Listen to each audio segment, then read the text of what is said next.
The receptionist treated him like a backpacker without knowing he was the millionaire owner of the hotel. Before we begin the story, let us know in the comments, what city are you watching from? And at the end, don't forget to rate this story from 0 to 10. Enjoy the story. Emma Rodriguez nearly spilled her coffee when she saw a man walk into the Grand Plaza Hotel lobby. He looked like a scarecrow. Messy hair, a big beard, a backpack that looked like it had survived 3 world wars, and dirty sneakers. "No, no, no," Emma muttered as she left the front desk and rushed toward the stranger. "Sir, excuse me, sir." The man turned around, revealing sun-kissed skin and surprisingly beautiful eyes. For a second, Emma hesitated. There was something in his eyes that didn't match the rest of his rough appearance. "Are you lost?" she asked, forcing a professional smile as she positioned herself between him and the guests having afternoon tea. "I can give you directions to the nearest hostel. It's only 6 blocks away." Michael Blackwood held back a laugh. 3 weeks hiking in the Colorado mountains had turned him into exactly that, a bearded wanderer with dirty clothes. And now, back at his own hotel, one of his employees was trying to send him away. "Actually," he said, adjusting the strap of his torn backpack, "I'd like a room." Emma blinked twice, sure she'd heard him wrong. "Eh? Realm? Here?" She glanced nervously at the other guests. Mrs. Wellington, a New York socialite, was already making that disgusted face that meant she'd soon file a complaint. "Sir, this is the Grand Plaza. Our rooms start at $500 per night and go up from there." Michael nodded seriously. "I understand. The hostel on 47th takes daily payments," Emma whispered, lowering her voice. "And look." She reached into her purse and pulled out a wrinkled $5 bill. "Here. For a sandwich. You look really thin." Her unexpected kindness caught him off guard. Michael looked at the bill, probably her own lunch money, and something shifted in his chest. When was the last time someone cared if he was hungry? Not the billionaire CEO, but just him. "That's very kind," he said, genuinely touched. "But I really do need a room. I have a credit card." Emma let out a dramatic sigh. "Backpackers always cause trouble," she muttered, glancing around. "All right, but if there's any problem..." She made the universal "you're out" hand gesture. "Promise, no trouble." As they walked back to the front desk, Emma subtly signaled Tony, the security guard, to keep an eye on him. The man was too polite to be just a typical drifter, but still, better safe than sorry. "Name?" she asked, fingers hovering over the keyboard. "Michael Blackwood." Emma typed without looking up. "ID and credit card, please." Michael handed her a dusty driver's license. "What type of room would you like, sir?" "What do you have available?" Emma checked the system. "We have a very nice standard room," she said, selecting the cheapest option. $250 per night. "Actually," Michael said, a hint of amusement in his voice, "how about the presidential suite?" Emma stopped typing. "The presidential suite? If it's available." "Sir, the presidential suite is $3,000 per night." "That's fine." Emma stared at him like he'd grown a second head. Was he serious? She double-checked the system. The suite was available, but "I'll need to run your payment first," she said slowly, "for verification." Michael handed her a matte black credit card. Emma held it under the light, checking for signs of fraud, then ran it through the machine. She held her breath, fully expecting it to be declined. "Approved." She looked at the screen, then at Michael, then back at the screen. That went through," she murmured in disbelief. "Great. But..." Emma lowered her voice. "Sir, are you sure this card isn't stolen? We've had that happen with people in tough situations." Michael nearly laughed. "I'm pretty sure it's legit." Emma still wasn't convinced. Discreetly, she picked up the front desk phone and dialed the bank. "Hello? This is Emma Rodriguez from the Grand Plaza Hotel. I need to verify a transaction." She whispered the card numbers, keeping an eye on Michael. "Yes, I'll hold." Michael pretended to look at a tourist brochure while she waited. Judging by the look on her face, he could guess what the other side of the line was saying. "Mr. Blackwood?" "Yes, VIP client." "Credit limit? Let's just say there isn't one, ma'am." "I see," Emma said into the phone, her voice rising an octave. "Yes, thank you." She hung up and stared at Michael with a strange expression. "Everything went through?" he asked innocently. "Yes, it did. But I still need you to sign a few documents, just to confirm your signature." Emma had Michael sign the registration form, then a second form, then a third. With each signature, she carefully compared it to his ID, frowning like a seasoned detective. "One more thing," she said, pulling out her phone. "I need a photo for our security records. Standard procedure for special guests." Michael patiently posed while Emma took 3 photos, each with the flash on. "All set," she finally said, handing him the key card. "The suite is on the top floor, the elevator." "Emma?" a man's voice interrupted. "Is everything all right?" Emma turned to see Richard Morgan, the general manager, walking over with a professional smile. "No problem at all, Mr. Morgan. Just checking in, Mr."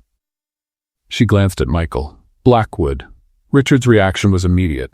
His eyes widened, and his smile shifted from polite to genuinely respectful. "Mr. Blackwood," he exclaimed, reaching out to shake hands. "It's a pleasure to have you back. How was your trip?" Emma looked on, confused, as Richard greeted Michael like someone important. "It was eye-opening," Michael replied, shaking the manager's hand. "Very different from what I'm used to." "I can imagine," Richard laughed. "If there's anything you need." "Actually," Emma cut in, lowering her voice. "Mr. Morgan, may I speak to you for a moment, privately?" Richard looked surprised but nodded. Emma pulled him a few steps away and whispered urgently, "Be careful. He might be a very skilled scammer. The card went through, but—" She motioned toward Michael. "Look at him. Something feels off." Richard followed her gaze. Michael was calmly admiring a flower arrangement, his worn-out backpack at his feet, totally unaware of the conversation. "Emma," Richard said slowly, "do you know who that man is? A washed-up heir? Someone who won the lottery?" Emma shrugged. He didn't want to give many details. Richard opened his mouth, then closed it, then opened it again. "He won the lottery?" Across the lobby, Michael had caught parts of the conversation. "Won the lottery?" He smiled to himself. Why not? It was a lot easier than explaining the billions in inheritance and investments. "Yes," he said, walking back over. "The lottery. Still getting used to all of this." He gestured vaguely toward the fancy lobby. Emma nodded, satisfied her theory was correct. It made sense. A lottery winner, still new to wealth, not yet used to dressing for upscale places. "Well," Richard said, still processing everything, "congratulations on the winnings. If you need any advice about investing or—" "Actually," Emma interrupted, feeling suddenly responsible. "I've already given him a few basic tips, things people with sudden wealth should know." Michael bit his lip to hold back a laugh. "Emma's been very helpful?" "I'm sure," Richard muttered, glancing between them like he was trying to solve a puzzle. "Well, Mr. Blackwood," Emma said, returning to her professional tone, "your suite is ready. Breakfast is served from 6 to 10. Room service is available 24 hours a day, and—" She hesitated. "If you need help with anything, I'm always here." The sincerity in her voice touched him again. "Thank you, Emma. Really." As Michael walked toward the elevators, backpack slung over his shoulder and moving far too casually for someone headed to the most expensive suite in the hotel, Emma turned to Richard. "Keep an eye out," she whispered. "New lottery winners are easy targets for scammers." Richard slowly nodded, still trying to come to terms with the fact that one of the wealthiest men in the country had just been mistaken for a homeless person by his own employee. "I'll keep my eyes open," he promised. As the elevator doors closed, Michael finally let the smile escape. 3 weeks in the mountains had given him a new perspective on his golden life, but Emma had just given him something even more valuable: the experience of being treated like a regular person. The next morning, Emma arrived at work with a mission. She had spent the entire night feeling guilty for judging Michael so harshly. The man had won the lottery, a life-changing event that should be celebrated, and she had treated him like a potential criminal. Even worse, he clearly had no idea how to behave in a high-end setting. She felt it was her moral duty to help him adjust to the world of the wealthy before he made some kind of embarrassing mistake. Emma opened a notepad and began writing quickly. "Survival Guide for Newly Rich," she scribbled at the top of the page, then crossed it out and wrote, "Basic Guide, How Not to Look Poor in Fancy Places." The list grew fast. Never wear flip-flops in the lobby or any public area. Don't ask for discounts at the front desk, even if the prices seem too high. Don't put food from breakfast in your pockets, no matter how tempting. Always greet the staff politely, but don't get too personal. Use utensils for everything, even pizza if needed. Don't take pictures of your food. That screams, first time here. Never ask how much things cost at the restaurant. Use the restroom to wash your hands, not for a full-body cleanup. Don't talk about prices with other guests.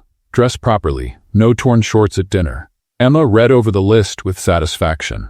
It was complete, practical, and most importantly, it would save Michael from future embarrassment. When Michael walked into the lobby at 10 in the morning, still wearing the same worn-out jeans, but at least freshly showered, Emma stopped him right away. "Mr. Blackwood, perfect timing."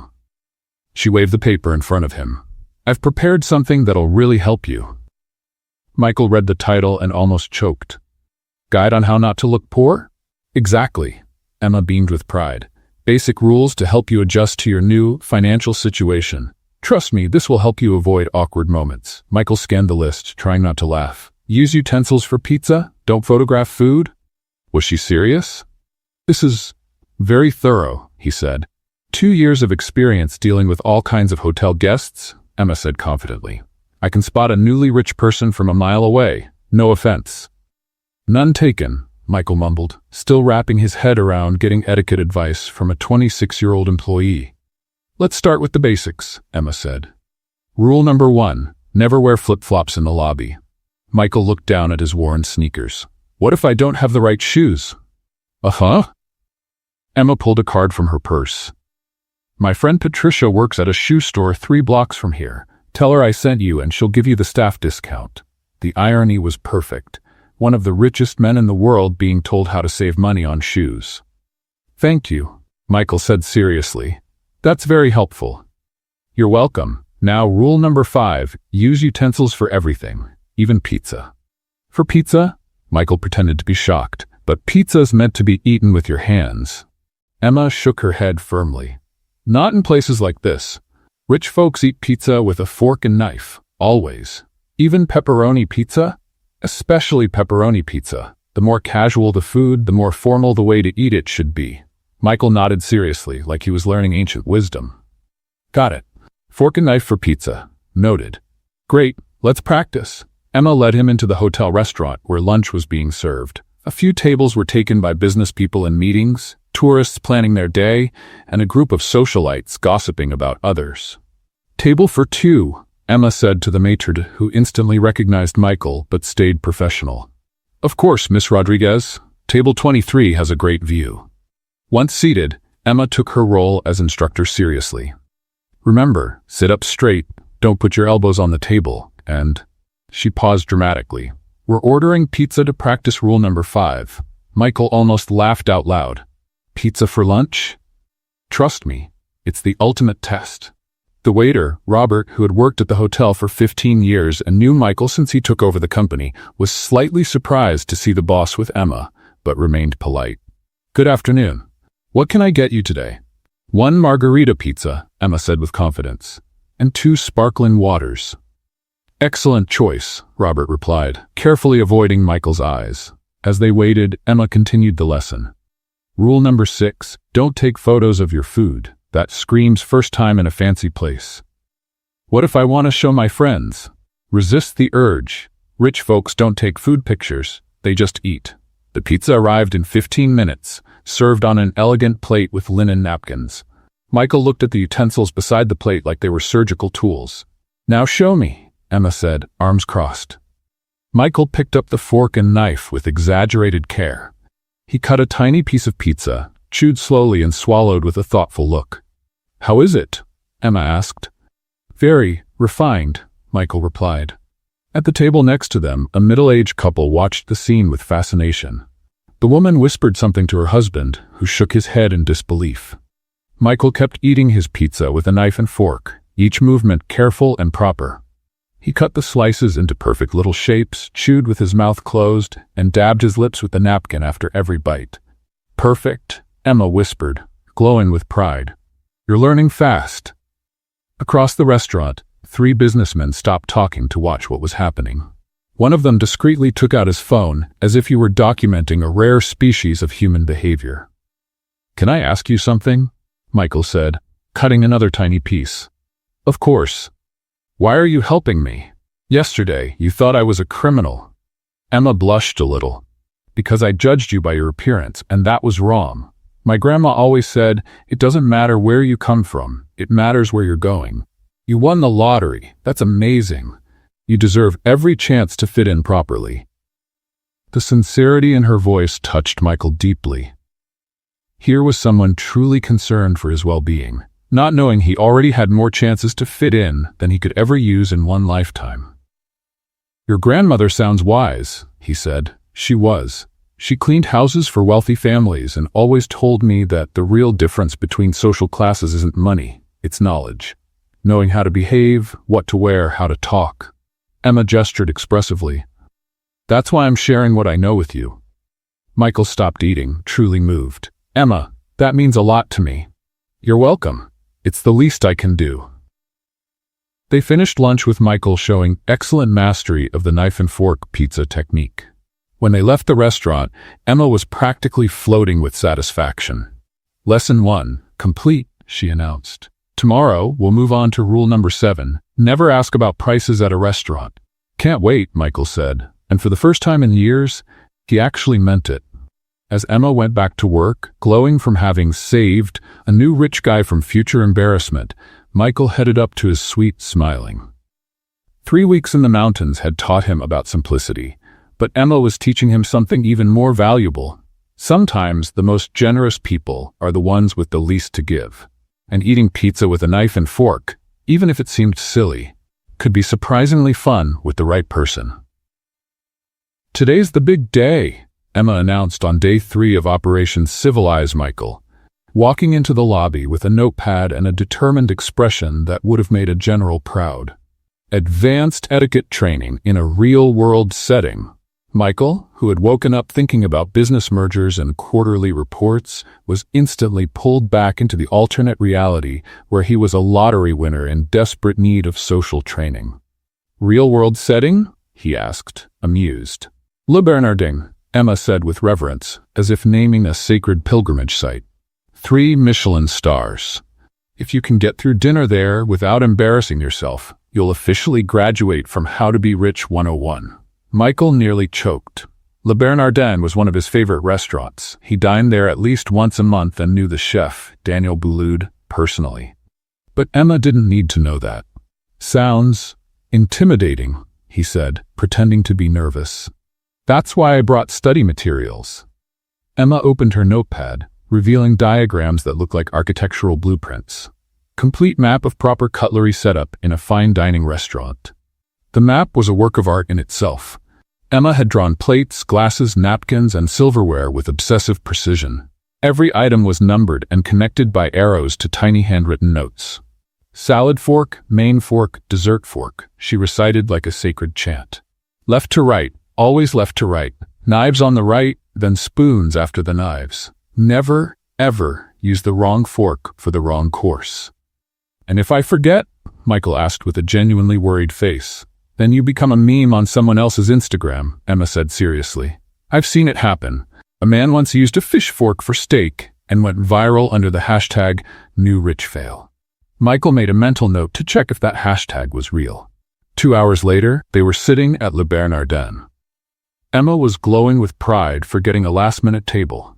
She didn't know Michael had personally called the manager. The restaurant was in full evening swing, soft lighting, quiet conversations, and an atmosphere of sophistication that cost about $500 per person. "Remember," Emma whispered, pretending to study the menu while watching Michael out of the corner of her eye, "sit up straight, napkin on your lap, and for heaven's sake, don't blow on the soup." "People blow on soup?" Michael asked innocently.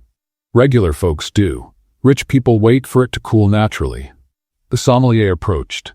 Francois, who had known Michael for 5 years and always reserved his best wines for him. Francois looked at Michael, then at Emma, then back at Michael, clearly confused but maintaining flawless professionalism. "Good evening," Francois said in a thick French accent. "May I suggest a wine to go with your dinner?" Emma spoke up. "Nothing too expensive," she said, glancing meaningfully at Michael. "Something democratic." Francois blinked slowly. In 5 years of serving Michael Blackwood, he had never heard anyone ask for a democratic wine for the man who once ordered a $1,500 bottle of Chateau d'Yquem just because he felt like something sweet. Maybe a simple Bordeaux? Francois offered carefully. Perfect, Emma exclaimed. See, she whispered to Michael. Always show that you're in control of your spending. Rich people don't need to prove anything by buying the most expensive wine. Michael nodded seriously, mentally noting this revolutionary financial philosophy. The first course arrived, an edible work of art that looked like it had been sculpted by angels. Emma immediately switched into teacher mode. Now watch, she said, picking up the outermost fork. You always start with the utensils on the outside and work your way in. It's like unwrapping a present, layer by layer. Michael followed her instructions with exaggerated focus, cutting tiny bites and chewing as if he were solving a complex math problem. Excellent technique, Emma whispered, proud as a mother watching her child take their first steps. It was during the second course that disaster struck. Michael was cutting his fish with surgical precision when he accidentally bumped his elbow into the wine glass. The red liquid spread across the table like a crime scene, staining his white shirt and creating a moment of complete silence in the restaurant. "Oh no!" Emma exclaimed, jumping up. "Your shirt." "It's nothing," Michael said, but Emma was already in full emergency mode. "Come on, let's go to the restroom. We have to rinse this before it sets." She practically dragged Michael through the restaurant, passing tables where other guests watched the commotion with thinly veiled interest. Emma was so focused on the wine stain, she didn't notice how all the waiters gave slight bows as Michael walked by.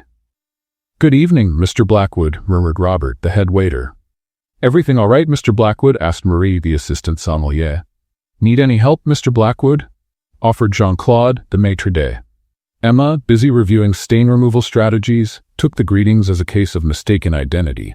"He's not Mr. Blackwood," she corrected automatically. "He's Mr.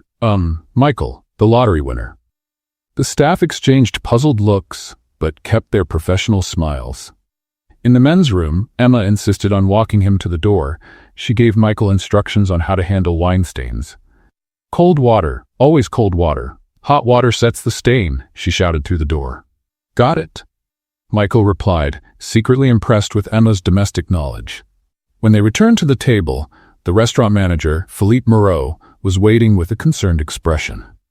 "Mr. Blackwood," Philippe said, completely ignoring Emma's presence, "I'm terribly sorry about the incident. May I offer you a fresh shirt? We have a few designer pieces in our VIP wardrobe." Emma looked at Philippe, then at Michael, then back at Philippe.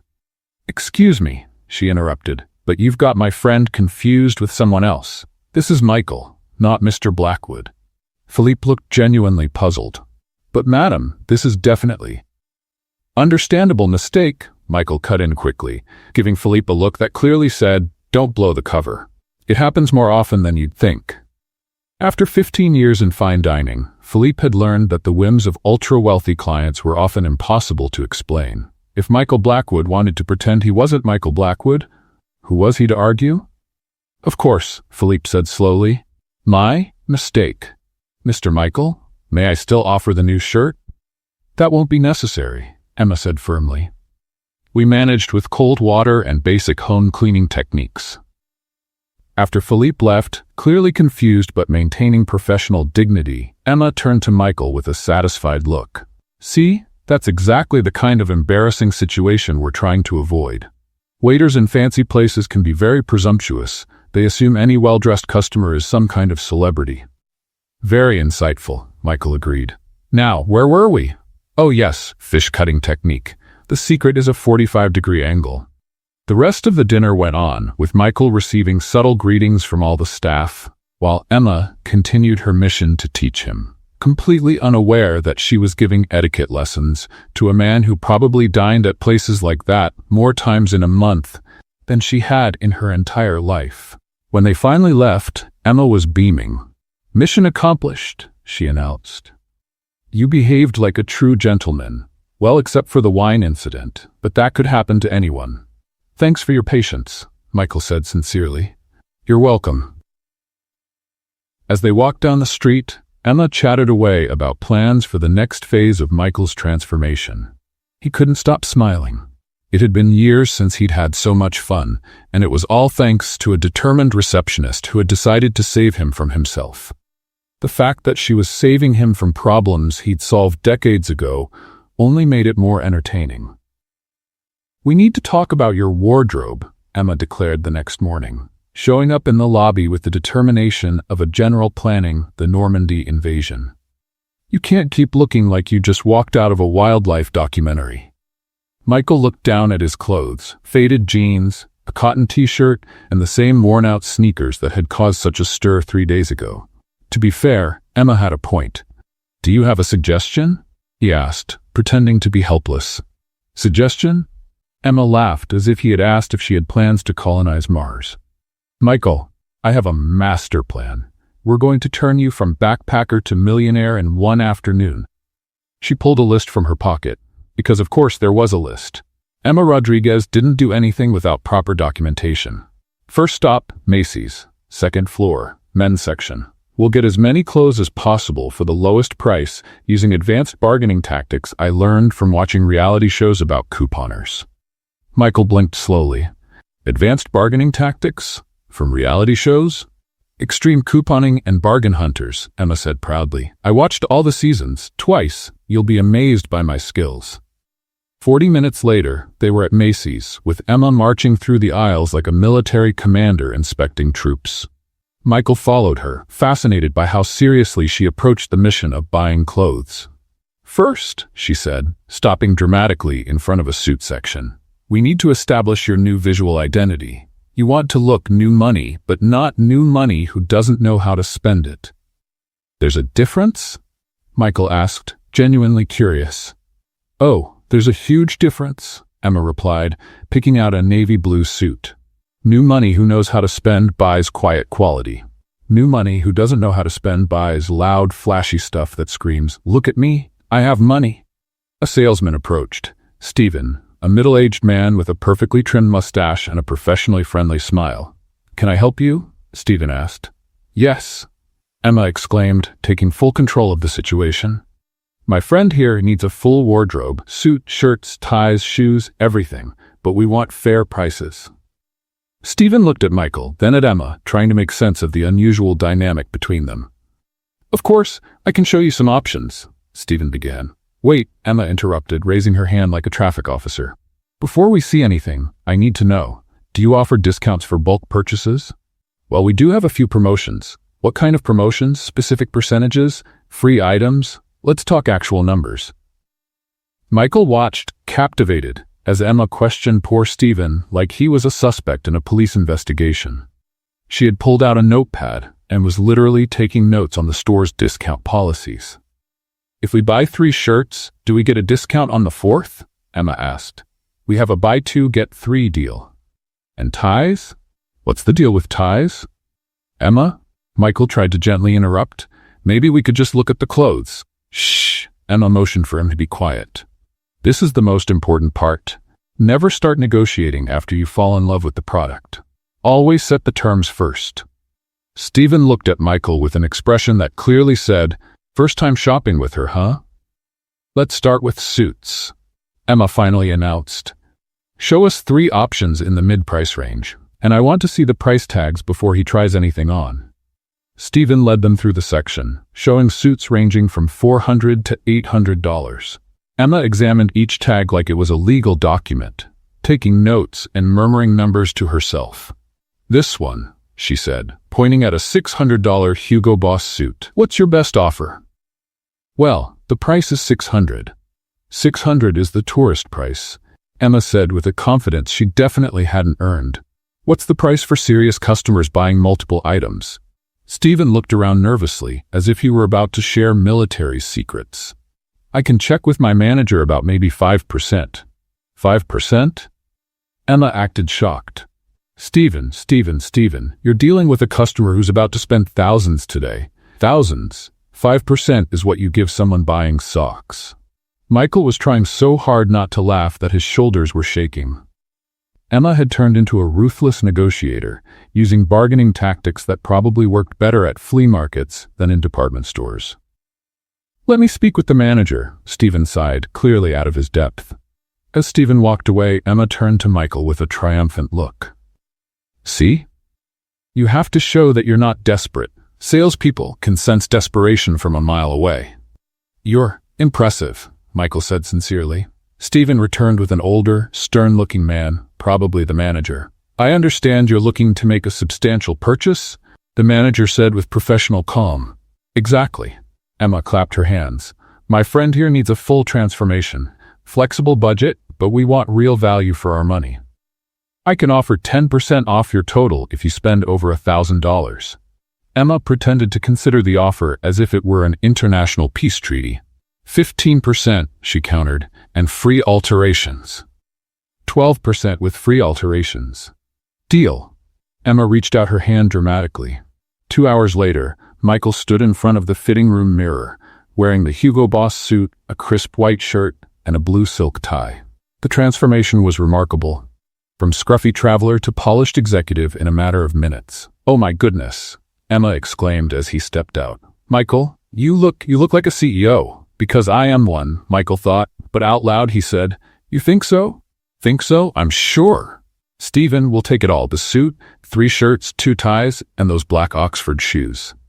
Stephen started calculating the total. "We're at $2,040 before the discount." "And with our negotiated discount?" Emma asked eagerly. $1,836. Emma turned to Michael with a smile bright enough to light up Times Square. "We saved over $200. $200, Michael." "Impressive," Michael agreed, pulling out his credit card. "But wait," Emma said, grabbing his arm.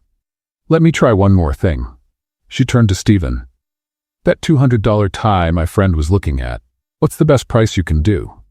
Stephen looked at the Hermes tie Michael had casually mentioned. "Well, the general discount already applies."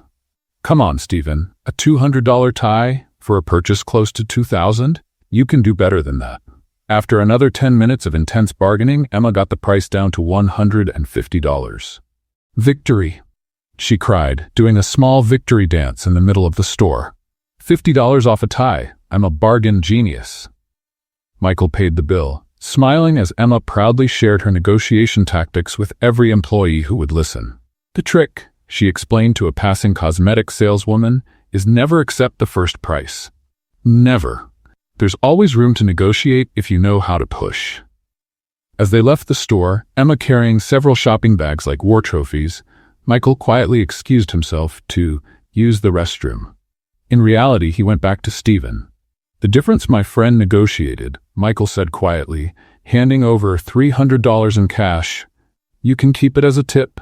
She worked hard and deserves to feel like she got a real win." Stephen looked at the money, then back at Michael. "Sir, this is very generous." "And Stephen?" Michael smiled. "If she ever comes back here, make sure she always gets the discounts she asks for. She's got a good heart." When Michael rejoined Emma on the sidewalk, she was still glowing with victory. "Michael, do you realize what we just did? We turned you into a refined man and saved a fortune. I should seriously think about becoming a personal shopper." "You really should," Michael agreed, watching as Emma arranged the shopping bags with a kind of proud, motherly care. As they walked back to the hotel, Emma excitedly planning the next phase of Michael's makeover. He thought about how strange and wonderful it was to see someone get so happy about saving $50 on a tie that cost less than what he usually tipped waiters. Emma Rodriguez was teaching him the real value of money, one lesson at a time, and he was enjoying every minute of it. The next day, Emma showed up in the lobby carrying a picnic basket that looked like it had been packed by an Italian grandmother worried about underfed grandchildren. "Surprise!" she announced, swinging the basket like she'd just won the lottery. "Today we're doing something different. No etiquette lessons or shopping, just good old-fashioned fun in Central Park." Michael looked at the overflowing basket. "How many people are you planning to feed?" "Just us, but..." Emma blushed a little. "Maybe I went overboard. I cook when I get nervous, and last night I was very nervous." "Nervous about what?" "About today." Emma waved her arms dramatically. I've never had a picnic with a, lottery winner. What if you're used to caviar and champagne? What if peanut butter sandwiches are offensive to your newly refined taste? Michael held back a laugh. Emma, I grew up on peanut butter sandwiches. They're my favorite. Emma's face lit up. Really? Oh, thank goodness, because I made 12 different kinds. Peanut butter and jelly, peanut butter and banana, peanut butter and honey. 12 kinds? Michael interrupted, impressed. And I brought chips, homemade cookies, apple juice, and... Emma opened the basket to reveal a feast big enough for a small army. Maybe a few brownies.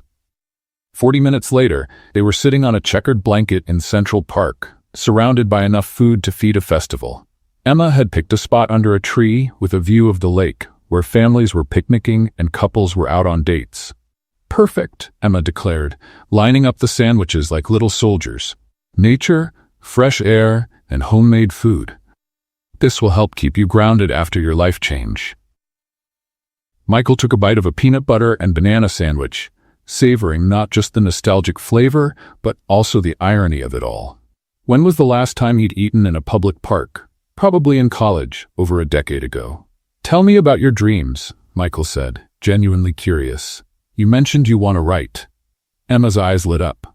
Well, I've always wanted to write stories about ordinary people in extraordinary situations. Like, she waved half a sandwich, like a receptionist who finds out her neighbor is actually a retired secret agent, or a librarian who wins the lottery and travels the world hunting for rare books. Those stories sound fascinating, Michael said sincerely. They're just dreams, Emma shrugged, but Michael saw the spark of passion in her eyes. My real dream is to open a bookstore cafe in Brooklyn, a cozy place where people can come to read, write, talk about books. It'd be like a giant living room for book lovers. Why don't you do it? Emma laughed, but there was a trace of sadness in her voice. With what money? Do you have any idea how much it costs to open a business in New York? Between rent, inventory, permits, decor, we're talking at least $200,000. For me, it's like trying to buy the moon. Michael chewed thoughtfully. $200,000. For him, that was less than the price of his watch. But for Emma, it meant a lifetime of impossible saving. What about you? Emma asked. What are you planning to do with your lottery winnings? Any wild dream you've always wanted to make real? Before Michael could answer, his phone rang. He looked at the screen and frowned. It was David Chen, his chief financial officer, probably about the Blackwood Industries merger with the German hotel chain he'd been negotiating for months. Sorry, he said to Emma. I need to take this. It's important. Mr. Blackwood, David said without any introduction when Michael picked up. We have a situation with the Muller merger. They're demanding to renegotiate the acquisition terms and... Wait, David, Michael quickly interrupted, noticing Emma was listening. Can you make it simpler? Simpler? Sir, we're talking about $2.3 billion in. Simpler, Michael repeated firmly, giving Emma a meaningful look. There was a confused pause on the other end. And, sir, are you okay?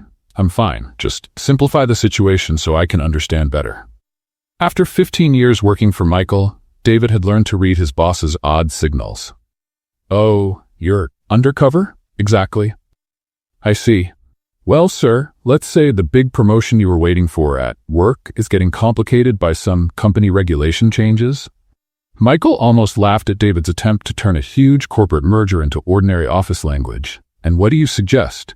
Maybe it's better if we discuss this in person, at your home, later? Perfect idea, thanks. Michael hung up and turned to Emma, who was looking at him with a strange expression. Work? She asked. Yeah, Michael said, trying to sound casual. McDonald's can get pretty complicated sometimes. Emma blinked. McDonald's has company mergers? Michael immediately noticed his mistake. Well, not mergers, shift mergers, when they combine the morning shift with the afternoon one to save costs. Oh, Emma nodded, impressed. Wow, even McDonald's is modernizing. Meetings about rules, shift mergers. You must be like a senior manager.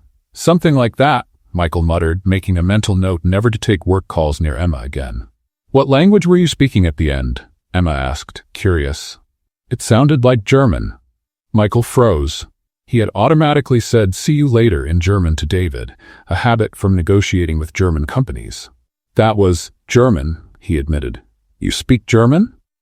Emma's eyes widened. How amazing. Where did you learn it? Movies, Michael said quickly. I watch a lot of German movies.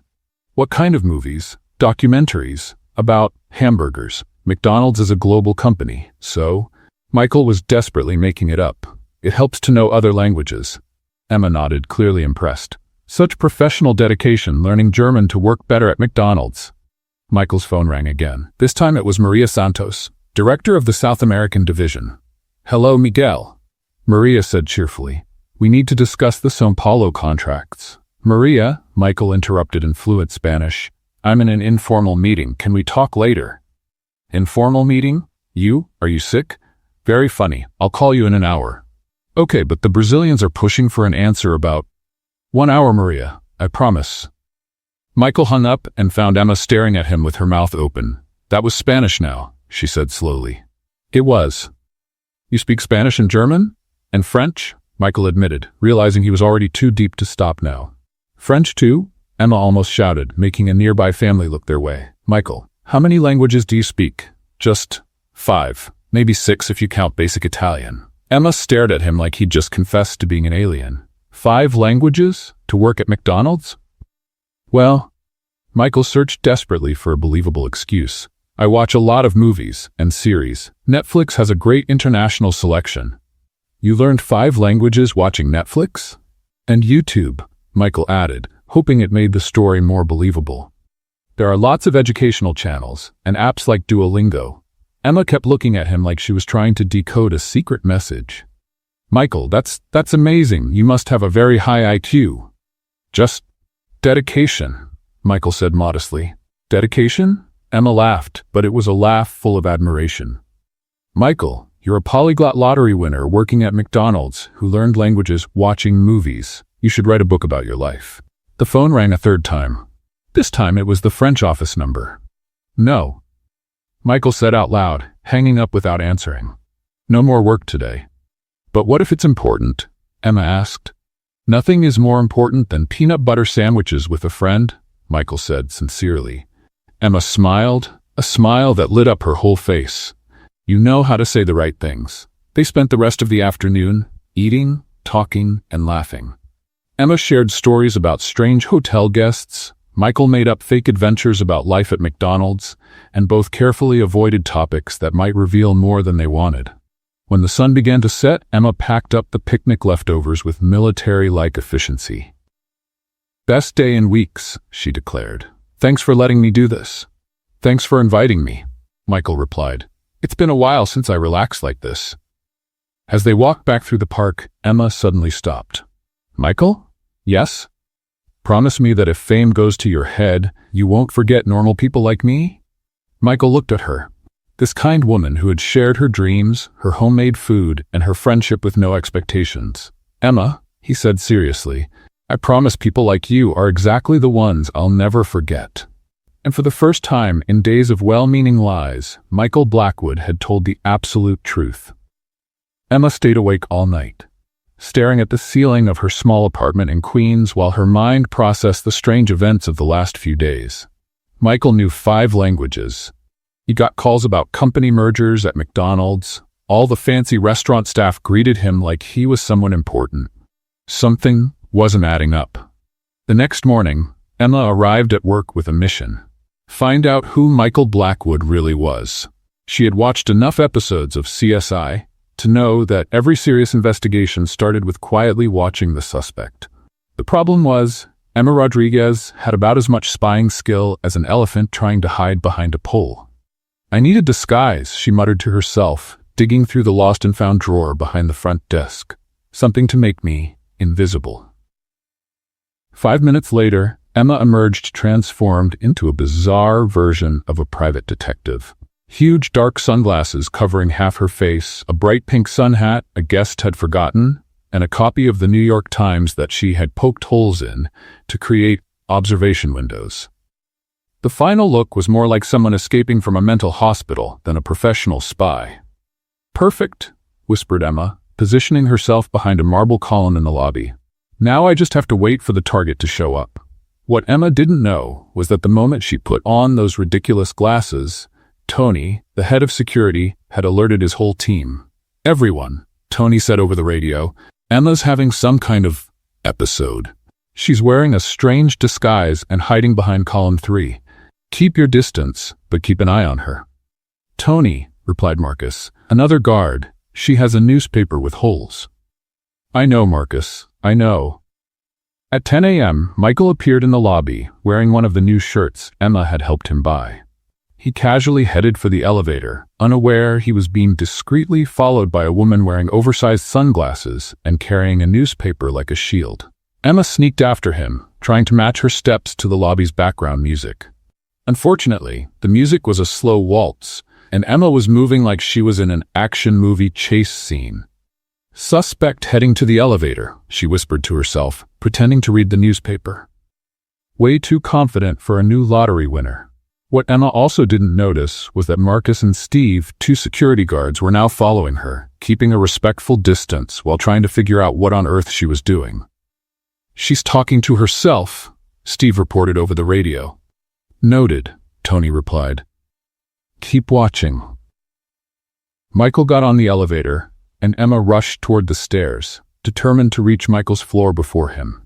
She climbed 2 flights in high heels, arriving out of breath on the 3rd floor just as the elevator doors opened.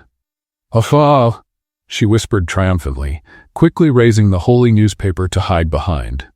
Michael stepped out of the elevator and walked down the hall toward the presidential suite. Emma followed at what she considered a professional distance, but which actually made her obvious to anyone with working eyes. Suspect entering the presidential suite, Emma muttered, making mental notes. Way too comfortable for someone who should be impressed by luxury.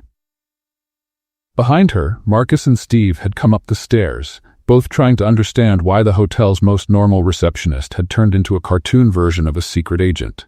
Emma decided she needed a better vantage point. She positioned herself behind an abandoned housekeeping cart in the hallway, her sunglasses reflecting the ceiling lights like spotlights. Base, this is Agent. Emma, she whispered dramatically to herself. Target in position, waiting for further developments. 15 minutes later, the suite door opened and Michael came out, now wearing a perfectly tailored suit. Emma nearly dropped her newspaper. Where was the awkward lottery winner who needed help picking out ties? Complete change in appearance, she murmured, very suspicious. Michael headed back toward the elevator, and Emma resumed her pursuit. This time, she decided to improve her spy technique by borrowing a room service cart to blend in. The result was Emma pushing a cart full of clean towels down the hallway, wearing sunglasses and a pink sun hat, trying her best to look like a regular cleaning staff member. This is brilliant, she whispered. No one suspects the cleaning crew. Marcus watched Emma roll by with the cart and spoke into his radio. Tony, now she's taken a room service cart. She stole it? Well, borrowed it, without permission. Keep watching, and someone tell housekeeping they're missing a cart. Emma followed Michael down to the ground floor, where he walked into the general manager's office. She parked the cart behind a giant decorative plant and pulled out her hole-punch newspaper again. Through the makeshift holes in the New York Times, Emma saw Michael step into Richard Morgan's office and close the door. The 2 men began a serious conversation, gesturing and looking at documents. A secret meeting with management, Emma whispered excitedly. This confirms everything. What Emma couldn't hear was the real conversation. Michael, I need to talk to you about Emma, said Richard. She's been acting strange. Strange how? Michael asked. Well, yesterday she asked me about security protocols for identifying corporate spies. And today, she showed up dressed like... Honestly, I don't even know how to describe it. Michael looked out the office window and saw Emma crouched behind a plant, wearing enormous sunglasses and holding a newspaper with holes in it. Oh, said Michael, trying not to laugh. Let me handle it. But in Emma's mind, the serious conversation between Michael and Richard only confirmed her growing suspicions. Corporate spy, she whispered dramatically. Probably planted here to steal business secrets. That's why he speaks 5 languages and gets mysterious phone calls. Emma was so deep into her theory that she didn't notice Steve had walked up behind her. Emma? Steve said gently. Emma screamed and jumped back, knocking over the room service cart and sending towels flying across the lobby. Steve! she shouted, still wearing the giant sunglasses. You scared me. Emma, are you okay? You're hiding behind plants. I'm not hiding, Emma said with wounded dignity, adjusting her pink hat. I'm investigating. Investigating what? Emma glanced around, noticing several guests watching the scene. She lowered her voice to a conspiratorial whisper. Michael isn't who he says he is, Steve. I have proof. What kind of proof? He speaks 5 languages, gets calls about corporate mergers, and I just saw him having a secret meeting with Mr. Morgan. Emma gestured dramatically with the hole-punched newspaper. He's obviously a corporate spy. Steve looked at Emma, giant sunglasses, pink hat, wild theory, and made an executive decision. Emma, he said gently, how about taking a little break? Maybe get some coffee? I can't stop now, Steve. I'm about to expose an international spy ring. At that moment, Michael walked out of Richard's office and saw Emma in the middle of the lobby, surrounded by scattered towels, wearing a disguise that could be seen from outer space. Emma? He asked, clearly concerned. Are you okay? Emma turned to him, and even through the ridiculous sunglasses, Michael could see the suspicion shining in her eyes. I'm just fine, Michael, she said, putting extra emphasis on his name. Just observing hotel activity to improve guest service. Michael looked at the pink hat, the giant sunglasses, the hole-punched newspaper, and the scattered towels. In disguise? He asked, trying not to laugh. It's not a disguise, Emma protested. It's an alternative uniform for behavioral observation. And that was the moment Michael Blackwood realized his little joke had created a monster, and Emma Rodriguez completely convinced she had uncovered an international conspiracy. And he had no idea how to fix it without telling the truth. After the whole spy disguise incident, Michael knew he had to do something drastic. Before Emma called the FBI to investigate what she thought was a case of corporate espionage. The solution he came up with was risky. A romantic dinner. Well, not exactly romantic, he muttered to himself as he made the arrangements. More like a thank you dinner that might seem romantic depending on how the moon hits the table. Michael had asked the staff to set up the hotel's private rooftop terrace, a space usually reserved for corporate events and celebrity weddings. But instead of going all out with baccarat crystal and imported orchids, he gave very specific instructions. Make it look like a lottery winner tried to plan something fancy. The result was a strange mix of genuine simplicity with unintentional touches of luxury that Michael just couldn't completely hide. Emma showed up at the terrace at 7 p.m., wearing the nicest dress she owned, a simple black one she had bought on clearance 2 years ago. When she saw the setup, her suspicions about Michael momentarily vanished, replaced by pure surprise. Michael, she whispered, looking around, this is beautiful. And it really was. String lights, which cost $300 each, not that Emma needed to know, gave the space a warm glow. A small table was set with plain white plates, Hermes but subtle, and there were candles, $400 handmade ones that smelled like Himalayan jasmine but looked completely ordinary. I wanted to thank you, Michael said, clearly nervous, for everything you've done to help me. The makeover, the etiquette lessons, the advice. Without you, I'd still be trying to eat pizza with my hands. Emma laughed, and the last of her doubts melted away. This didn't feel like a corporate spy. It felt like a genuinely grateful man. You didn't have to do all this, she said, touched by the gesture. I wanted to, Michael replied sincerely, and he meant it. He truly wanted to thank Emma, even if his reasons were more complicated than she knew. Dinner started off perfectly. Michael had ordered food from the hotel restaurant, but asked for simple dishes, grilled salmon, rice pilaf, and steamed vegetables. Nothing too fancy that might raise questions about his comfort with fine dining. So, Emma said as they ate, sorry about earlier today. I guess I got a little paranoid. Paranoid about what? Michael asked innocently. Well, Emma blushed. Promise you won't laugh? Promise. I kind of thought you might be a corporate spy. Michael nearly choked on his salmon. A corporate spy? I know. It sounds ridiculous now. But you speak all those languages, you get mysterious phone calls, and Emma waved her fork around. Everyone seems to know who you are, like you're famous or something. Maybe I just have one of those familiar faces, Michael offered. That must be it, Emma agreed, relieved to finally have a rational explanation. Like Tom Hanks, everyone swears they've met him. They kept talking and laughing, the mood getting more and more relaxed. Emma shared stories about her family, her dreams of becoming a writer, and her theories about why wealthy hotel guests always made the most impossible requests. "Last week," she said, waving a spoonful of rice, "a woman asked me to make it rain less because it was ruining her honeymoon. Like I control the weather." Michael laughed out loud. "And what did you say?" "I told her I'd check with the weather department." Emma made air quotes with her fingers.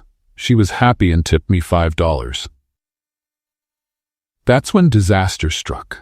Emma was making dramatic hand gestures to show how she had called the climate control department when her elbow hit the lemon butter sauce. The plate tipped, spilling yellow sauce all over the front of her black dress. "Oh no," Emma shouted, jumping up. "My dress, it's the only nice one I have." Michael immediately stood up and took off his shirt without thinking. "Here, use this to clean it up." Emma gratefully took the shirt, far too focused on the sauce disaster to notice what Michael had just handed her. If she had looked more closely, she might have noticed the small Ermenegildo Zegna tag, or the fact that the fabric felt like smooth Italian silk worth $800. "Thank you," she said, immediately starting to blot the sauce from her dress, using Michael's shirt. Michael watched in silent horror, trying not to show it, as Emma used his very expensive shirt like it was a kitchen towel. She scrubbed the stain vigorously, then wiped her hands on the shirt, and even used one sleeve to dab some drops that had landed on the table. "I think I got most of it out," she said, checking her dress. "Your shirt is super absorbent." Michael swallowed hard. The shirt now looked like a yellow map of Italy, with lemon sauce stains forming abstract patterns on what used to be pristine silk. "I'm glad it helped," he managed to say. "I'll wash it and bring it back tomorrow," Emma promised, still completely unaware of the value of the garment she was steadily destroying. "Butter sauce comes out pretty easily if you know the right trick." "Don't worry about it," Michael said quickly, picturing Emma tossing the shirt into a regular washing machine with bargain detergent. Emma, feeling like she'd ruined the evening, began apologizing over and over. "Michael, I'm so sorry. I messed up the whole night. You put together this beautiful dinner and She motioned to the stained dress and ruined shirt. "I'm a disaster when it comes to fancy situations." "Emma," Michael said firmly, "you didn't ruin anything. Accidents happen." "But your shirt, it's just a shirt. A shirt that cost more than Emma's monthly salary, but still, just a shirt." Emma looked at him with admiration. "You're very understanding. Most men would have been upset." "Why would I be upset? Over a little sauce?" "Because," Emma hesitated. "Well, that shirt must have cost at least $50. Even for someone who just won the lottery, $50 is still a lot." Michael nodded seriously. "That's true. $50 is a fair amount." Emma felt even worse. "Look, I'll buy you a new shirt. It might take me a few weeks. I'll have to save up, but—" "Emma, no," Michael interrupted. "It was an accident. And besides," he smiled, "it was worth it just to see you in action with your stain-fighting skills.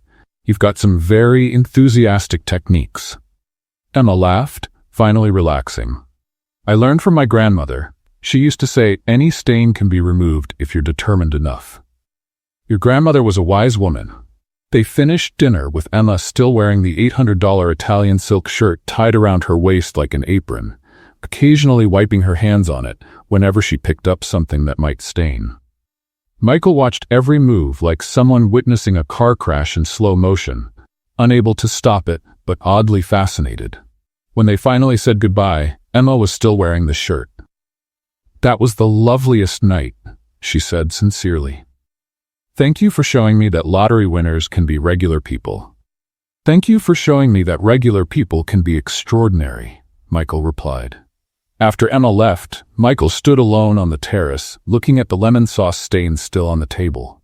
He pulled out his phone and called his personal assistant. "James, I need you to order 12 more of those blue Zegna shirts I always wear. I have a feeling I'm going to need them." "12, sir? May I ask why?" Michael looked out at the city lights, thinking about Emma likely trying to clean lemon sauce out of Italian silk in her tiny laundry room. "Let's just say I met someone who has a very enthusiastic relationship with sauces." And for the first time in years, Michael Blackwood went to sleep smiling over a ruined shirt. The next morning, Emma woke up still smiling about the dinner. Michael's shirt was hanging in her bathroom, soaking in a mix of detergent and baking soda. Her grandmother swore could remove any stain known to mankind. "Poor guy," she murmured, making instant coffee. "I bet that shirt is one of the only fancy things he bought with his lottery money."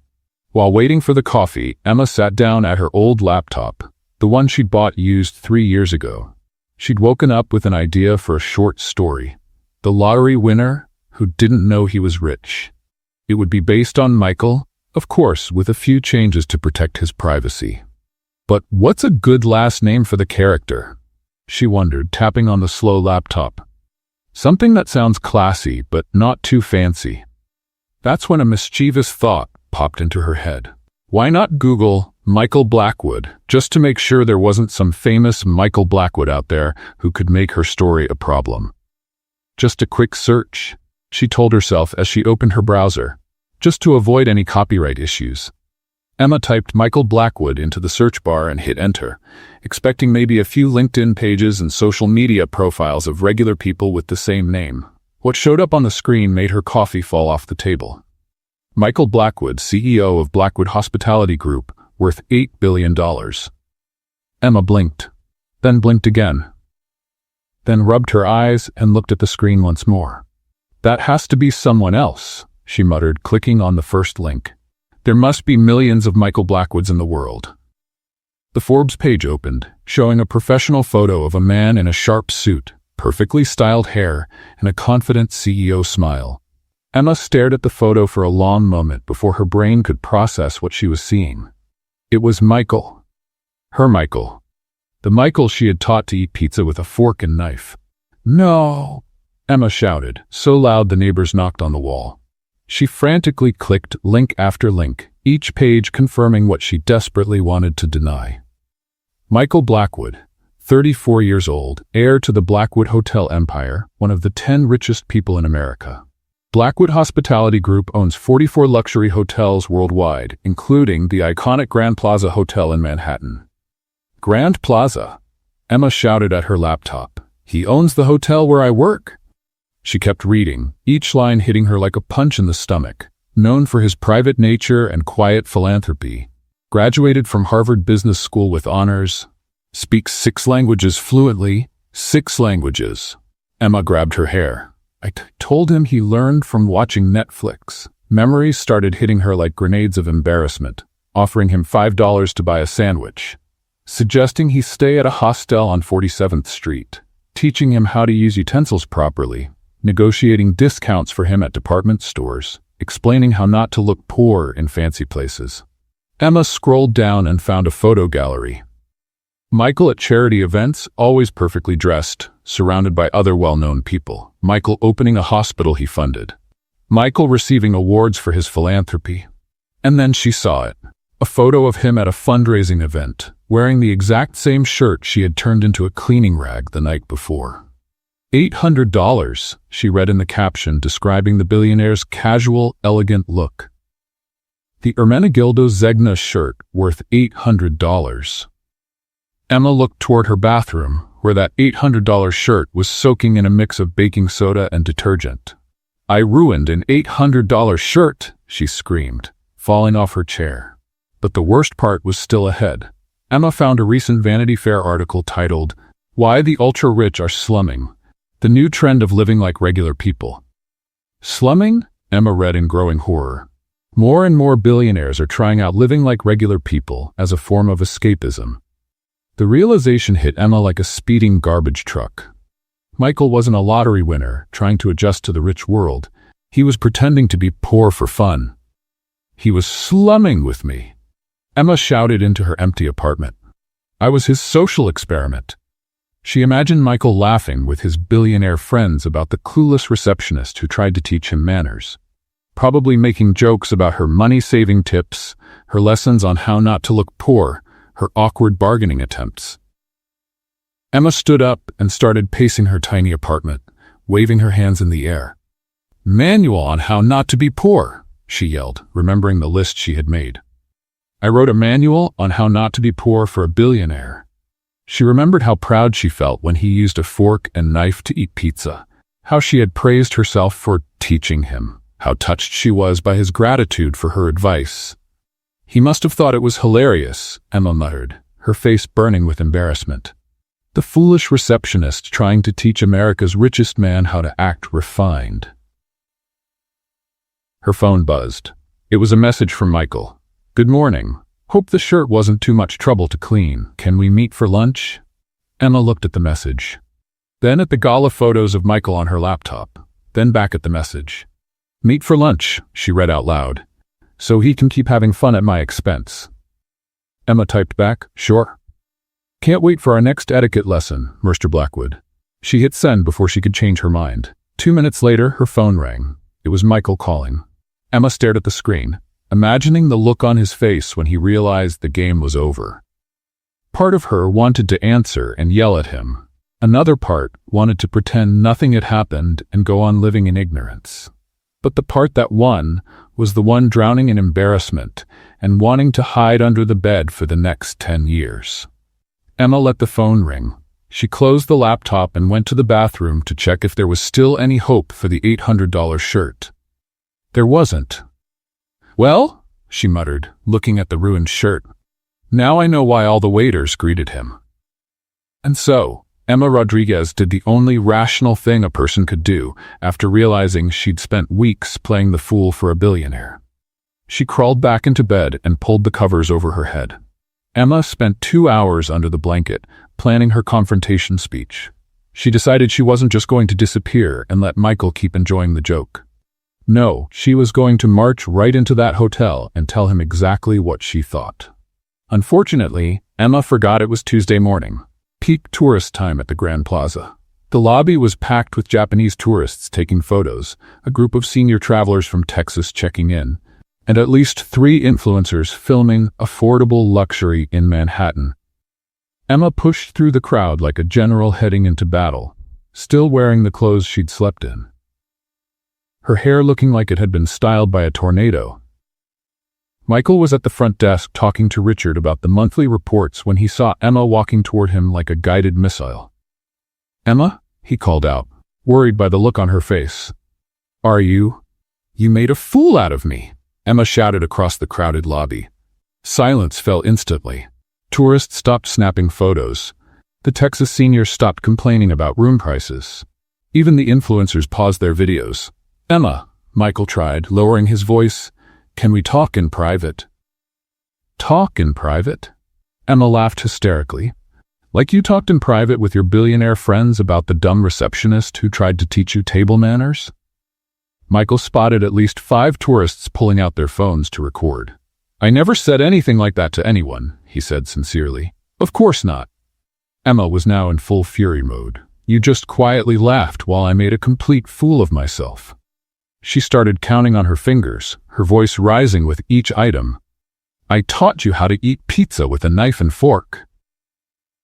A Japanese tourist whispered something to his wife, clearly asking if this was some kind of theater performance. "I made you a manual on how not to be poor." The Texas group was clearly enjoying the free show. "I taught you how to use coupons." 2 influencers began recording discreetly, sensing viral content. "I told you not to steal hotel amenities from your own hotel." Michael bit his lip so hard he nearly bled, trying not to laugh at the absurdity.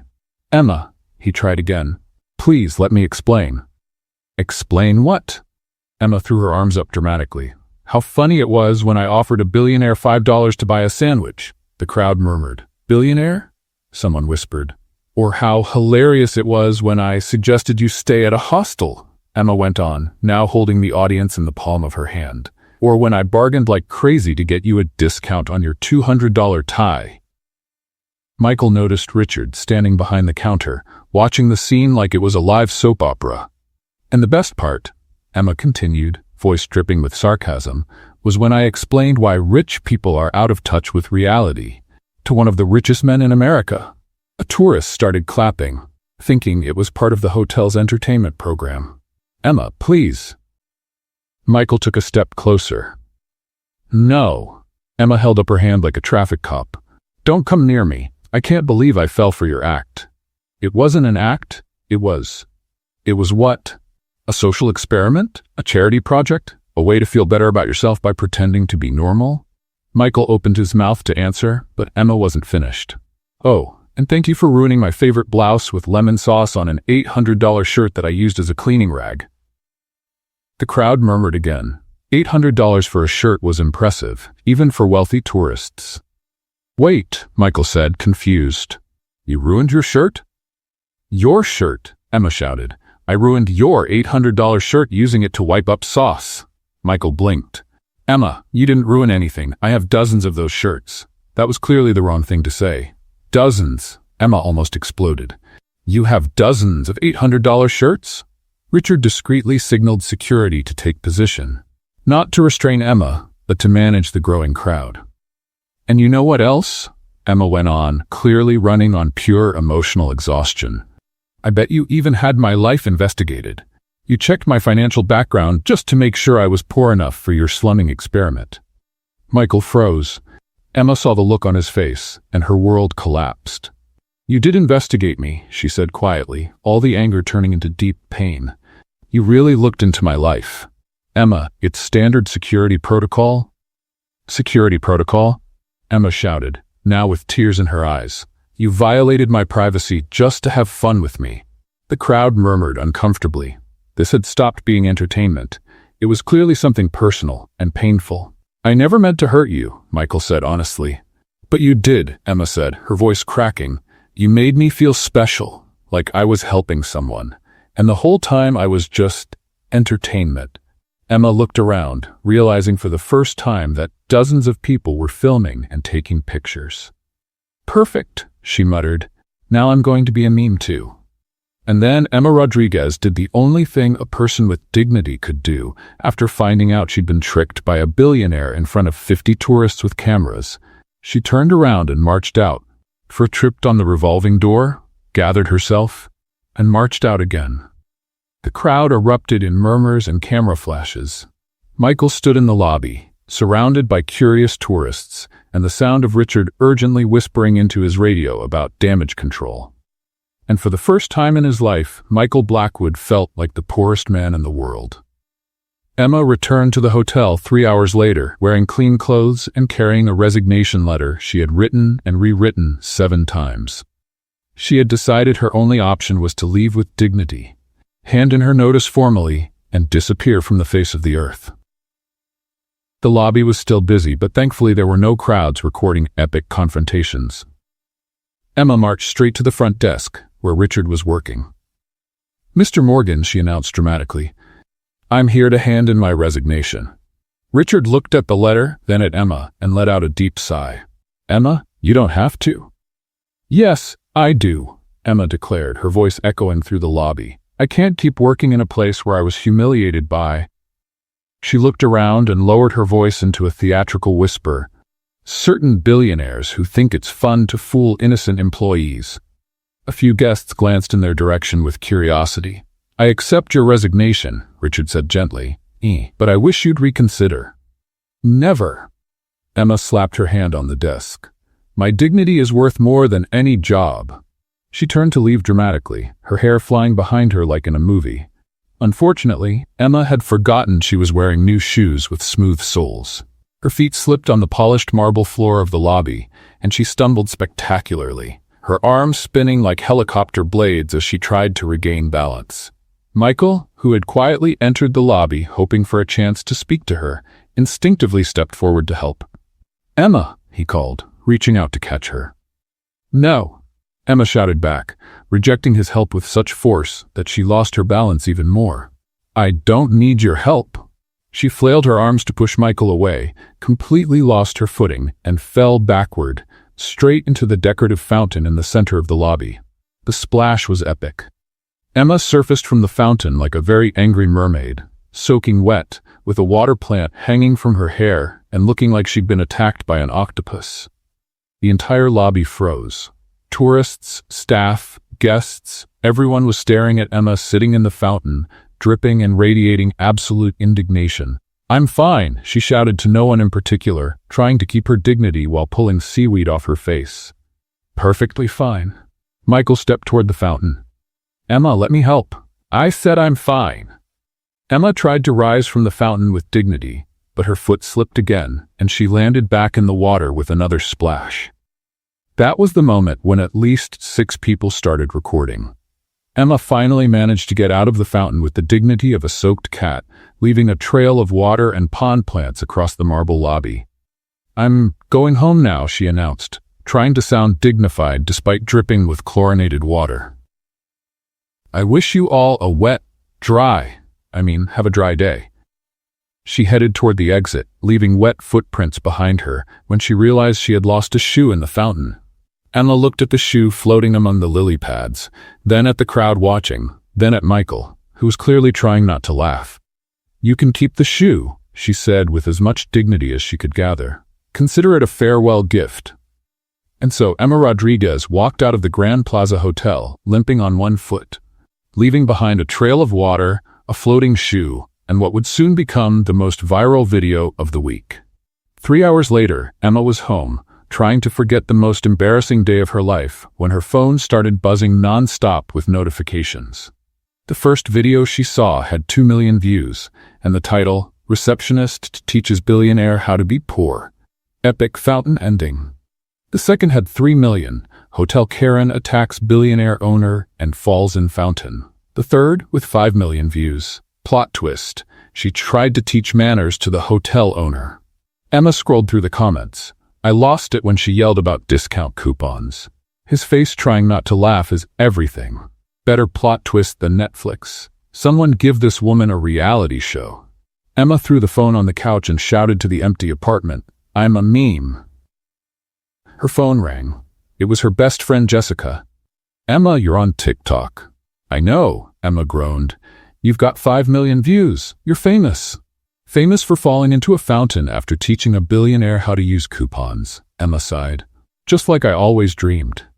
"On the bright side," Jessica said cheerfully, "at least now you have an interesting story to tell." Emma looked at the phone, still buzzing with notifications. "Jessica? Yeah? Next time I say I'm going to confront someone dramatically, remind me to wear shoes with grip." And just like that, Emma Rodriguez became internet famous for all the wrong reasons, proving that sometimes life has a very particular sense of humor when it comes to dignity and decorative fountains. 2 weeks after the fountain incident, as Emma now called it in her head, she got a job at Books and Tears, an independent bookstore in Brooklyn that looked like it had been decorated by someone who believed chipped teacups and dying plants were the height of bohemian sophistication. The owner, Harold, a man in his 60s with a philosopher's beard and glasses he insisted were vintage, though they were clearly from the last century, hired her mainly because he wanted to boost foot traffic in the store. "You're famous," Harold said on her first day. "People will come here just to meet you." Emma thought Harold was being overly optimistic. She was wrong. On the first day, 12 people showed up. On the second, 23. On the third, Emma stopped counting when she realized there was a line outside on the sidewalk. "You're the fountain girl," a woman in her 20s exclaimed, holding up her phone like Emma was a celebrity. "Can I take a selfie? Did you really teach that billionaire how to use coupons?" asked a middle-aged man, clearly fascinated. "My daughter watched the video 50 times, said a proud mother. "She says you're a feminist icon for standing up to capitalist patriarchy." Emma looked at Harold, who was beaming as he watched sales go through the roof. "Maybe," Emma said slowly, "I should create a themed section." And so the Books for People Pretending to Be Poor section was born. A carefully curated collection of books on household budgeting, social etiquette, and memoirs by wealthy people who chose to live like the poor for the experience. The section included classics like How to Live on $1 a Day When You Have Billions, Survival Guide for Former Rich People, and Emma's personal favorite, Slumming for Dummies. "It's a brilliant social critique," Emma explained to a journalist from the Brooklyn paper who came to interview the new local literary sensation. "It explores the disconnect between economic privilege and genuine human experience." Emma had learned to talk like that after watching several documentaries on contemporary art. The section became so popular that Harold asked Emma to create themed workshops. Workshop on how to spot disguised billionaires, Emma announced to an audience of 20 people at the bookstore. Clues include speaking multiple languages, learned from watching movies, getting mysterious calls about mergers at McDonald's, and eating pizza with a knife and fork without complaining. The audience laughed and took notes as if they were in a college lecture. While Emma was building her new career as a disguised rich people detector, Michael Blackwood was going through the worst identity crisis of his adult life. Sitting in his office on the top floor of Blackwood Tower, he stared out at the city and felt completely empty. Emma had been the first person in years to treat him like a regular human being, and he had ruined everything. Even worse, her words kept echoing in his head. Rich people are out of touch with reality. Was she right? Was he really that disconnected? That's when Michael decided to make a bold change. He was going to follow every money-saving tip Emma had taught him.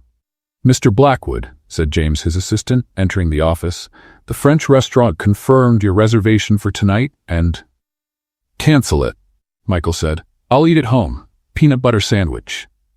James blinked. "Sir? And James? Next time we go to the grocery store, remind me to bring coupons." "Coupons, sir?" "Discount coupons," Emma said, saving money matters. Over the next few days, Michael's team watched with growing concern as their boss started practicing domestic savings strategies. He began bringing peanut butter sandwiches to work in brown paper bags. He started using coupons at the supermarket, causing confusion and delays when trying to use 50-cent coupons on $1,000 purchases. He began reusing paper napkins to avoid waste. He stopped drinking his $500 wine and switched to juice boxes. "Mr. Blackwood," said David Chen, his financial director, during a meeting, "the shareholders are concerned. There are rumors you're having financial trouble." "Why?" Michael asked, chewing a peanut butter sandwich. "Well, sir, yesterday you were seen using a $2 coupon at Whole Foods. The manager posted about it on Instagram." Michael sighed. "David, do you think I'm out of touch with reality?" "Sir? Normal people use coupons, David. Maybe I should learn to be more normal." David looked at his millionaire boss, eating a peanut butter sandwich and wearing a tie that clearly had been washed at home and came out a bit wrinkled, and came to the only logical conclusion.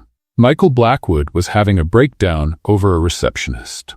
And the worst part was, Emma probably had no idea about the chaos she had caused in the life of Manhattan's richest man. Emma was organizing the books for people pretending to be poor section when the bookstore bell rang. She looked up, expecting another fan of the viral videos, and almost knocked over a pile of books on home budgeting. Michael Blackwood stood in the doorway, but this was a completely different Michael. Regular jeans, not designer, a plain t-shirt, no Italian label, and sneakers that looked like they'd been bought at a normal shoe store. "Emma," he said hesitantly, "can I talk to you?" Emma looked around. Thankfully, it was Monday morning and the bookstore was empty, except for Harold at the back, organizing poetry books and pretending not to listen. "Are you here to sue me?" Emma asked, crossing her arms. "Because technically I still owe you an $800 shirt." "Actually," Michael gave a sad smile, "I came to apologize and to tell you how I feel. To tell me how you feel." Michael took a deep breath. "Emma, I'm in love with you." Emma blinked. "You're what?" "In love. Completely. Hopelessly. Ridiculously in love." Michael stepped forward. "And before you say it's impossible because we haven't known each other that long, or because I lied, or because you fell into a fountain." "You saw the videos?" Emma interrupted, horrified. "All of them. 47 times." Michael smiled genuinely for the first time in weeks.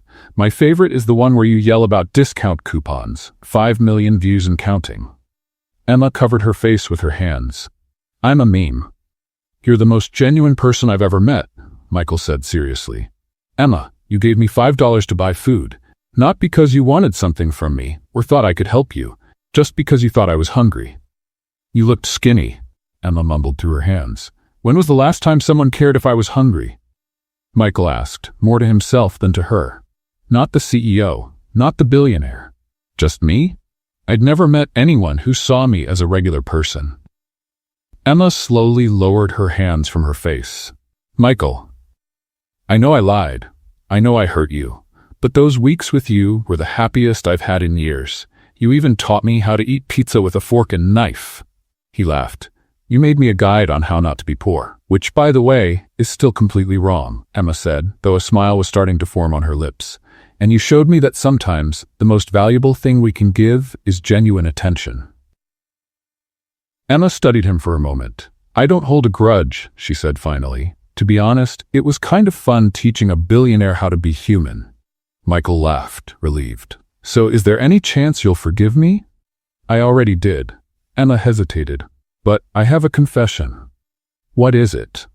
Emma walked over to the counter and pulled out a small box. I kept all the coupons you forgot during our outings. She opened the box, revealing a neatly organized collection of discount coupons. I figured rich people always forget to save money, so Michael looked at the collection. $2 discounts on pizza, 50 cents off ice cream, 10% off dry cleaning.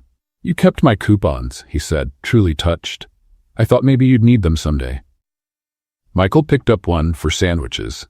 Emma Rodriguez, would you be my girlfriend? Seriously? Emma smiled. A billionaire is asking me out in a small bookstore in Brooklyn? A man who learned how to use coupons is asking out the woman who taught him how to be human. Michael corrected her. Emma considered it. All right, but I have one condition. What's that? No expensive gifts for the first 6 months. Emma pointed at him firmly. I want to be sure you're interested in me, not in impressing the poor girl with money. Michael smiled. Peanut butter sandwiches and picnics in the park? Perfect. And Michael? Yes? You can keep using those coupons. Saving is saving, no matter how many billions you've got. Michael kissed Emma right there, in the middle of the books for people who pretend to be poor section, while Harold discreetly clapped from the back of the store. And for the first time in his life, Michael Blackwood felt truly rich. 3 months later, Emma Rodriguez stood in front of the mirror in her small Brooklyn apartment, adjusting the pearl necklace Jessica had lent her.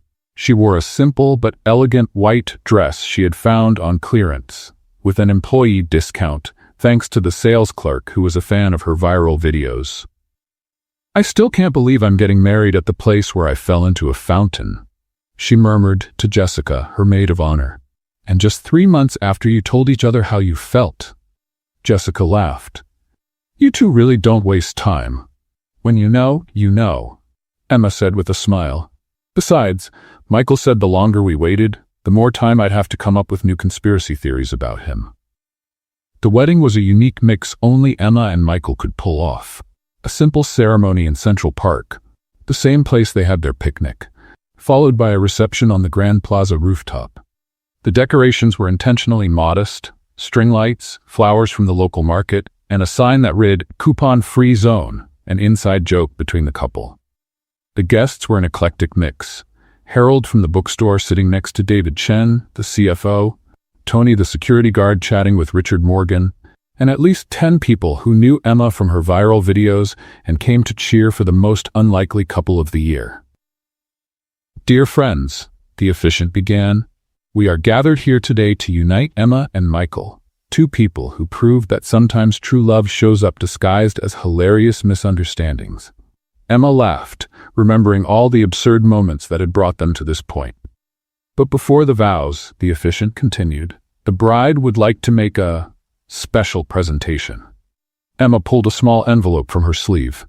Michael, she said seriously, as a wedding gift, I have something very special for you. Michael looked at her, curious, as Emma opened the envelope. Honeymoon discount coupons, she announced proudly. 15% off the inn at Martha's Vineyard, free breakfast if we stay 3 nights. And, Emma, Michael interrupted, laughing so hard he nearly dropped the rings. Did you really bring coupons to our wedding? They're honeymoon coupons, Emma said, defending herself. And look at this one. It's a discount on bike rentals. The guests burst out laughing. Harold shouted, That's my girl, from the back. I accept all the coupons, Michael said solemnly, and I promise to use them proudly. When it was time for the vows, Michael held Emma's hands. Emma, he began, 3 months ago, you taught me something no business school ever could. The real value of things. You showed me that $5 given with love is worth more than 1,000 given out of obligation. You taught me that eating pizza with a fork and knife can be hilarious, and that someone can be a billionaire and still need to learn how to be human. Emma was crying. happy tears that completely ruined her cheap but waterproof makeup.